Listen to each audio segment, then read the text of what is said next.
Bonjour à tous et bienvenue dans cette émission spéciale France 3 et France Bleu Normandie s'associent pour faire le point avec vous sur vos services publics au quotidien. L'un des thèmes largement abordés lors des réunions du grand débat national voulu par Emmanuel Macron, et rien de mieux que l'audiovisuel public pour aborder tous ces thèmes, pour parler de notre offre de soins, de notre fiscalité ou encore de toute l'organisation de ces services sur notre territoire. Bonjour mon cher Laurent Philippot, journaliste à France Bleu Normandie. Bonjour Émilie Lecomte, bonjour à tous. Et pour évoquer ce thème des services publics, pour faire des propositions, faire un état des lieux, 4 invités sur le plateau. Dominique Chauvel, vous êtes maire d'Hiver-Gauche de Saint-Valery-en-Caux, bonjour. Tout à fait, bonjour. Benoît Hénard, vous êtes maire de Quillebeuf dans l'Eure, maire sans étiquette, bonjour. Bonjour. Thomas Drouet, vous êtes le secrétaire départemental adjoint Force ouvrière santé dans le département de l'Eure. Bienvenue à vous, bonjour. Bonjour, merci de me recevoir. Et Claudine Saval, vous êtes élue à Caux-Seine-Aglo et vous êtes en charge de la vie sociale. Bonjour et bienvenue à vous aussi. Bonjour. C'est un sujet qui a émergé du mouvement des Gilets jaunes. La disparité de nos services publics aujourd'hui sur notre territoire, dans les zones rurales, mais aussi dans les centres-bourgs. Une réalité perçue par beaucoup de nos concitoyens comme une inégalité. Bonjour Dominique Chauvel. On vous a vu, on vous a entendu lors de ce grand débat avec le chef de l'État, notamment à Bourteroulde, où vous avez exprimé très sincèrement votre quotidien de maire, votre mission devenue un combat aujourd'hui. Il y avait urgence à faire passer ce message. Oui, je crois qu'il y a urgence à faire passer ce message au niveau national, que ce soit au président de la République, à ses ministres et secrétaires d'État, parce que chaque jour, on se rend compte quand on est un élu ou une élue rurale ou sur un territoire même de France, en banlieue ou ailleurs, de petites villes, on se rend compte de la difficulté d'accès aux services publics pour nos concitoyennes et nos concitoyens, le transport, et puis on se rend compte aussi de l'empilement administratif et du millefeuille. J'ai encore reçu ce matin un mail qui est digne de Star Wars, parce qu'il faut, comment dirais-je, un dictionnaire pour décrypter. Donc moi je crie, je crie à l'aide, je crie au secours, parce qu'il faut absolument que nos dirigeants entendent ce qui se passe aujourd'hui, parce que comme je l'ai dit à monsieur Macron très ouvertement, si on ne fait rien, la France va dans le mur, nous allons dans le mur, et ce mur-là, comme je l'ai dit, c'est le mur de l'intolérance, c'est le mur de tous les extrémismes. Donc je pense qu'il est grand temps de faire quelque chose. J'espère que ce grand débat n'est pas qu'une mascarade, qu'un coup politique, qu'une pré-campagne ou je ne sais quoi. Vous craignez ? J'ai quelques craintes, en effet. Mais j'espère qu'il m'a entendu. En son temps, j'avais écrit à Monsieur Hollande et j'avais fait une tribune que je n'ai jamais fait publier, que je pourrais réactualiser.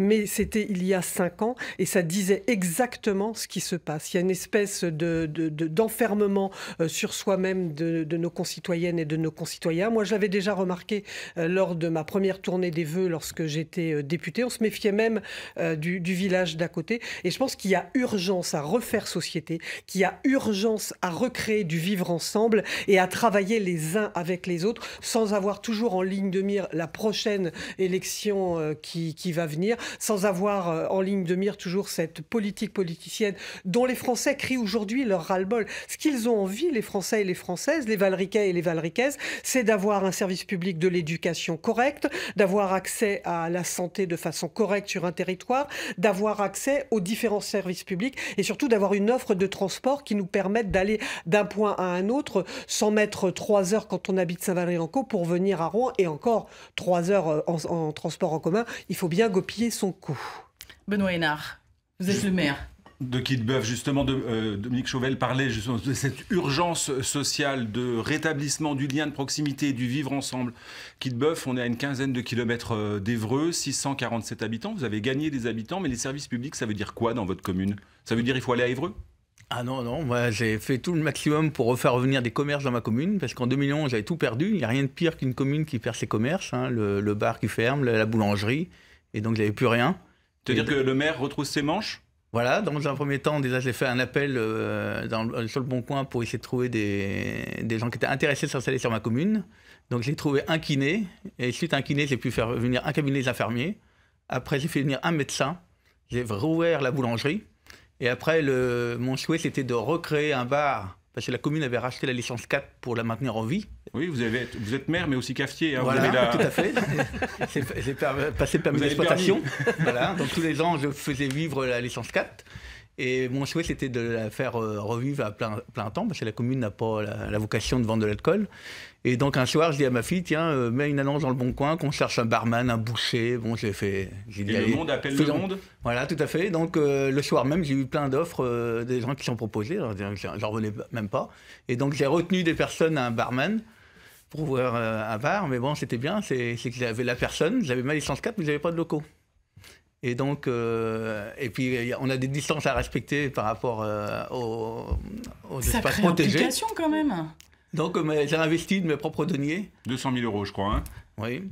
Et j'ai fait les travaux moi-même avec ma famille pour recréer l'épicerie-bar. Thomas Drouet, quand vous entendez ça, vous êtes syndicaliste, en fait, pour Force ouvrière, pour la branche santé dans le département de l'Eure. Vous bataillez, vous, depuis plusieurs mois, pour maintenir la maternité de Bernay telle qu'elle est. Quand vous entendez le maire de Quillebeuf aujourd'hui raconter son quotidien, qu'est-ce que vous en pensez? Quel état des lieux dresseriez-vous, vous, en tant que syndicaliste, certes, mais en tant que citoyen aussi? J'aimerais que l'ARS entende les propos de monsieur le maire et qu'elle fasse de la même chose pour la maternité de Bernay. L'ARS, mais aussi la ministre de la Santé que nous attendons à Bernay, si elle vient, c'est pour deux choses. La première, c'est d'une part pour féliciter le personnel qui y travaille au sein de cette maternité, qui subit depuis le mois de mars 2018 l'épée Damoclès sur la tête. Et la deuxième, c'est de maintenir ce service de proximité, de qualité et de sécurité. Je persiste à le dire. Ma femme est infirmière, elle travaille dans cette structure hospitalière. Mes enfants y sont nés. Si j'avais eu le moindre doute sur un problème de sécurité au sein de cette maternité, je ne serais pas là pour en parler aujourd'hui. Quand vous entendez l'investissement du maire de Quillebeuf, ça paraît exceptionnel en fait. On se doute que tous les élus ne peuvent pas s'investir à ce point, en tout cas. Il faudrait faire la même chose. C'est parce qu'on leur demande à ce point-là. En plus, oui. Il faudrait faire la même chose pour les structures hospitalières, pour les EHPAD. Il faut absolument. Alors, je sais que les élus font de ce qu'ils peuvent avec leur domaine de compétences, mais il faut absolument que les agences, les ARS qui nous dirigent, prennent en considération les arguments que nous leur remontions. On parle des Gilets jaunes, je vais en parler un tout petit peu, parce que cela fait plus de 3 mois il y a un mouvement social extrêmement dur en France. Mais si le gouvernement avait négocié, s'était concerté avec les organisations syndicales, je pense que les Gilets jaunes ne se seraient pas créés. Vous êtes du même avis, Madame Chauvel? Pas tout à fait. Je crois qu'il y a un tel éloignement de la part de nos concitoyennes et de nos concitoyens du fait syndical. J'ai été déléguée syndicale, d'ailleurs Force ouvrière aussi, à la Mutuelle Générale des PTT, pour ne pas la citer, mais ça remonte à très longtemps.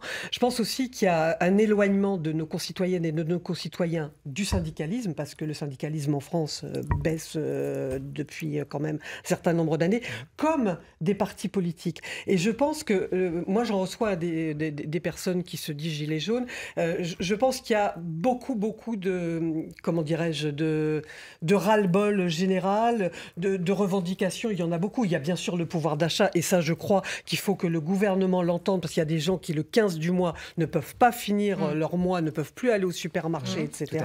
Je pense que ça il faut l'entendre, mais il y a beaucoup d'autres aussi, comment dirais-je, revendications, et moi j'ai encore reçu les gilets jaunes avant-hier, je crois, en mairie, parce que la mairie a donné une autorisation de manifester, mais apparemment les termes que j'ai employés dans l'autorisation, parce qu'ils sont 4 ou 5 de l'arrêté, ne conviennent pas. Donc moi j'ai dit au service de gendarmerie, vous m'écrivez ce qu'il faut que j'écrive et puis je signerai. Donc je crois qu'il y a un ras-le-bol général des Françaises et des Français par rapport aux faits politiques. Peut-être que nous autres politiques en sommes quelque part responsables, hein, peut-être, mais je crois qu'il y a une demande aussi de se réinvestir, de se réapproprier la chose publique. Donc, ça, je crois que c'est important, mais je ne suis pas persuadée, et je pense que les partis sont nécessaires, mais de façon différente, que les syndicats sont différents, mais je ne pense pas qu'on aurait pu donner la réponse adéquate au mouvement des Gilets jaunes. C'est un mouvement... On va essayer de donner la parole à tout le monde, Dominique Chauvel.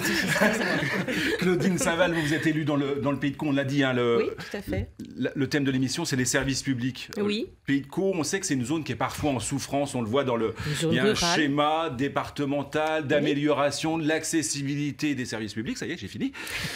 Vous constatez, vous partagez les différents constats qui ont été faits sur l'éloignement, la difficulté de l'accès, sur le fait de parfois ne pas être entendu par l'État? Oui, bien sûr qu'on partage, mais c'est un fait qui dure depuis tellement longtemps que ça a été insidieux, c'est venu assez doucement. Aujourd'hui, ça a atteint un paroxysme, mais la maison des services publics qui a été créée à Caudebec-en-Caux date de 1998. C'était une des toutes premières. C'était une des toutes premières.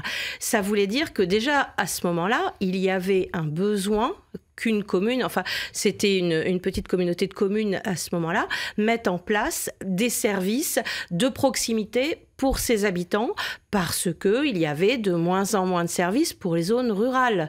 Alors après, ça a évolué. En 2008, Caussen-Aglo est né, a repris cette compétence, a donc créé un bâtiment et nous avons demandé le label Maison des services au public. Mais tout ça prend énormément de temps. Énormément. C'est très facile à détruire. Parce que les services publics, c'est au quotidien finalement. Comment ça se fait que ça prend autant de temps ? C'est compliqué de recréer des choses qui ont été supprimées. Il y a un montage, il y a des bâtiments à créer, il y a des montages financiers qui sont très importants, il y a des autorisations, il y a des partenariats à établir. Nous, nos partenaires, c'est la CPAM, la CAF, la CARSAT, Pôle emploi, ce sont aussi des administrations. Le temps administratif n'est pas le temps du citoyen. Ça, il faut bien s'en rendre compte. Et on a du mal à répondre rapidement, même quand on a la volonté. Laurent. Vous évoquiez tout à l'heure, Benoît Hénard, cette implication. Alors, se battre au quotidien, alors vous êtes cafetier, buraliste, plaquiste, maçon... Tous les métiers, oui. Mais vous voulez continuer? C'est votre rôle, voilà, ça? Je continue. Parce que on parlait des services publics. Tout à fait. On va prendre l'exemple de Quillebeuf. Il y a une agence postale, c'est votre secrétaire de mairie qui est postière. Voilà, ma secrétaire de mairie fait tous les matins l'agence postale. Et qui la paye alors? C'est la commune qui paye et on a une subvention de 2023 € de la poste par mois. D'accord.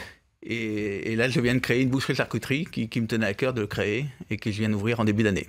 Mais Madame Saval, cette implication de Monsieur Hénard, elle ne peut pas être chez tout le monde, on ne peut pas la retrouver chez tout le monde, on ne peut pas la réclamer à tous les élus, ce serait déraisonnable. C'est pas tout à fait possible, effectivement. Et puis on ne peut pas s'impliquer dans tous les domaines. Moi, je suis maire d'une commune rurale aussi qui a perdu ses commerces. Et aujourd'hui, c'est très compliqué, mais mon collègue le sait bien, de réimplanter. Nous avons fait le choix à Caussen-Aglo de rétablir des services de proximité. L'accompagnement dans les services administratifs, c'est extrêmement important. C'est-à-dire quoi les services de proximité? Parce que la proximité, j'ai l'impression qu'elle n'est pas la même si on est en région et à Paris. C'est possible. C'est bien possible. Pourquoi? Parce qu'il est plus difficile de remplir des dossiers CAF, CARSAT, quand on est en région. Aujourd'hui, la CARSAT, quand on habite à Lillebonne, il faut aller à Montivilliers. Donc, tout le monde n'a pas la mobilité. Ça n'est pas très simple et c'est pour ça qu'on a choisi de rétablir cette maison des services au public pour justement aider les habitants dans les démarches du quotidien. Ce sont surtout les démarches du quotidien qui nous importent de maintenir. Alors justement, le ministère des collectivités le dit lui-même, donc Sébastien Lecornu, depuis 10 ans, les disparités entre territoires urbains et ruraux se sont accentuées, alors même que les zones rurales se repeuplent, récupèrent en fait en quelque sorte les habitants des métropoles. Les zones rurales se repeuplent et pourtant les services se mutualisent. Il n'y a pas un paradoxe là quand même? Thomas Drouet. Bah écoutez, vous citez M. Lecornu, je l'ai sollicité à 3 reprises en ce qui concerne la maternité de Bernay, mais pas que, il ne nous a jamais répondu. Donc ils partent sur des grands débats, des grands sujets, mais il faudrait qu'ils voient vraiment dans le département de l'Eure que nous subissons, que nous souffrons, la pénurie médicale entre autres, la pénurie paramédicale, le manque d'attractivité du personnel soignant. Dernier département en termes de démographie médicale, en termes de... Avant-dernier. Avant-dernier. Ça augmente. Non, ça a toujours été, il a toujours été avant-dernier. Il a toujours été avant-dernier. Il y a un exemple concret, justement, Laurent, dont on va parler. Justement, on va parler de santé. Vous l'évoquiez à l'instant, Thomas Drouet. Le système actuel est à bout de souffle. Alors ça, c'est pas moi qui le dis, c'est la Cour des comptes dans son rapport annuel qu'elle a publié lundi au sujet des urgences médicales. La santé, il en a été question aussi à plusieurs reprises. Le 15 janvier, certains d'entre vous y étaient, à Grand Bourterould, ou Bourtroude, on va pas trancher ce soir, pas de grand débat là aujourd'hui. Le Le président de la République a parlé pendant près de 7 heures, vous a rencontré. Il a été interpellé par Valérie Beriot, le maire communiste de Brionne, sur l'avenir de la maternité de Bernay. Je vous propose d'écouter la réponse du chef de l'État. On est à Bernay à un endroit où il y a besoin de santé. Il y a besoin de développer un centre périnatal et donc d'accompagner les mamans qui viennent d'accoucher au plus près de leur domicile. On a, je crois, à Lisieux et Évreux, des endroits où on peut accoucher dans de bien meilleures conditions et en plus grande sécurité. Et il y a des besoins de gériatrie à Bernay. Il n'y aura pas d'économie faite sur Bernay par ce changement qui est fait. Ça n'est mu que par la volonté de préserver la santé publique. Thomas Drouet, il n'y aura pas d'économie faite sur la maternité de Bernay. Qu'avez-vous pensé de l'explication de la réponse du chef de l'État? Ce sont des propos erronés et infondés. D'ailleurs, le système de santé n'est pas forcément à bout de souffle. Il l'est parce qu'on ne finance plus les établissements de santé à la hauteur qu'ils devraient être fonctionnés. Et il est facile de faire cet horrible constat 10, 15, 20 ans après pour dire, bah oui, effectivement, les hôpitaux ne sont à bout de souffle. C'est faux. J'ai discuté avec un directeur financier du département de l'Eure il n'y a pas très longtemps qui me disait, Monsieur Drouet, on n'y arrivera jamais. Et pour la bonne cause, j'ai fait des économies sur les dépenses. Et à part égale au niveau des recettes, à part égale, je ne m'en sors toujours pas, car la tarification n'est plus bonne. On ne finance plus les hôpitaux comme ils devraient l'être. Le discours de la rentabilité des services publics, c'est tout le temps en fait. Mais est-ce que c'est compatible justement ce discours de rentabilité avec la notion même de service public? Un service public ne peut pas être rentable. Un service public doit s'équilibrer. Mais je veux dire, un service public, c'est donner à chaque citoyen, par exemple, le droit d'accéder aux soins. Moi, sur Saint-Valery-en-Caux, par exemple, je suis en train, avec les médecins, les kinés, les infirmières, l'ostéopathe, la sage-femme, j'en passe, de construire une maison pluridisciplinaire de santé. Oui. C'est un budget quand même d'un peu plus de 3 millions d'euros. Pas que travaux, mais tout compris, un peu plus de 3 millions d'euros. Je viens d'apprendre, là aussi, que sur cette construction, je vais payer 49 000 euros de taxes locales d'équipement, la TLE. Une partie va revenir à la commune, une autre partie va revenir au département. On me dit, vous ne pouvez pas être exonéré parce que vous n'êtes pas un service public. Mais je suis désolée, c'est la commune, donc une collectivité territoriale, qui construit un bâtiment qu'elle va bien sûr louer, mais on ne va pas faire de bénéfices. Donc on nous remet une taxe sur un bien qui va servir à toute la population valricaise, mais bien au-delà. D'ailleurs, je le redis ouvertement, je pense que ce n'était pas à la mairie de Saint-Valery-en-Caux de construire cet équipement, mais comme personne ne voulait s'en occuper, il fallait bien que la mairie se retrousse les manches. Et puis, avec les personnels et les professionnels de santé que je remercie de nous avoir accompagnés, parce que sinon, ça devient en effet très catastrophique de se faire soigner en milieu rural. Ça veut dire quoi maintenant? Il faut choisir en fait entre un service public ou un autre? On ne peut plus avoir tous les services publics? Ça dépend des endroits. Bon, effectivement, avec une agglo, on a un petit peu plus de moyens que quand on est une commune. Donc, on a effectivement développé sur le territoire une maison des services au public, une maison des services publics à Terre de Caux, puisque c'est un territoire qui nous a rejoint récemment, et un point d'accès au droit, un PAD à Bolbec, quand le tribunal d'instance a fermé il y a une dizaine d'années, de manière à ce que tous les habitants du territoire, n'importe où qu'ils habitent, aient un accès aux services publics. Après, nous sommes en train d'essayer de monter, mais ce sont surtout les médecins eux-mêmes qui se dirigent vers un PSLA, un pôle de santé libéral ambulatoire. Voilà, mais s'y retrouver dans cette jungle. C'est très oui, tout à fait, tout à fait. MSAP, pôle, point d'accès. Tout à fait. MSAP, maison des services au public. Ça veut dire quoi? Ça veut dire qu'on y trouve toutes les. Il y a un accueil, il y a de l'information, il y a de l'orientation et il y a de l'aide aux démarches administratives. Les habitants de notre territoire commencent très bien à identifier ce que c'est et à s'y rendre quand ils ont des problèmes pour monter un dossier CARSAT, pour monter un dossier CAF. Nous travaillons avec ces partenaires. Nous avons un visio-accueil CAF. Nous avons des partenaires qui viennent, à savoir un avocat, de la médiation familiale, une association qui s'appelle EG, qui est un petit peu du parrainage pour des jeunes en recherche d'emploi.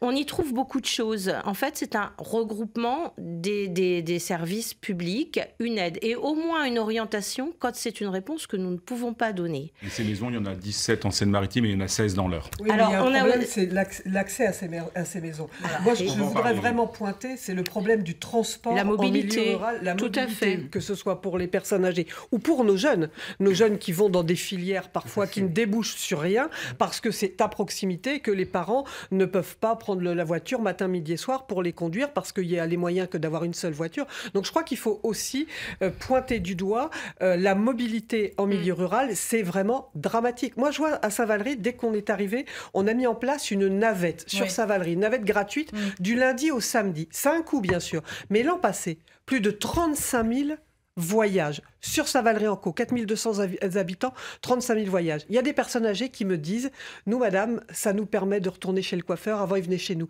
Nous, madame, on sait qu'on n'a pas vraiment le droit, mais des fois, on fait un tour parce que ça nous permet de voir du monde. » Donc, il y a besoin de liens, il y a besoin de bouger sur nos territoires. Il faut vraiment que le gouvernement, que le chef de l'État et que les ministres se rendent compte de ce qui se passe sur nos territoires. Alors, il y a la mobilité, Madame Chauvel, il y a la mobilité. Puis, il y avait un outil qui nous semblait qu'il serait utile, en fait, dans le temps à tous. C'est bien sûr que tous ces services soient accessibles grâce au numérique, grâce à la dématérialisation, sauf que...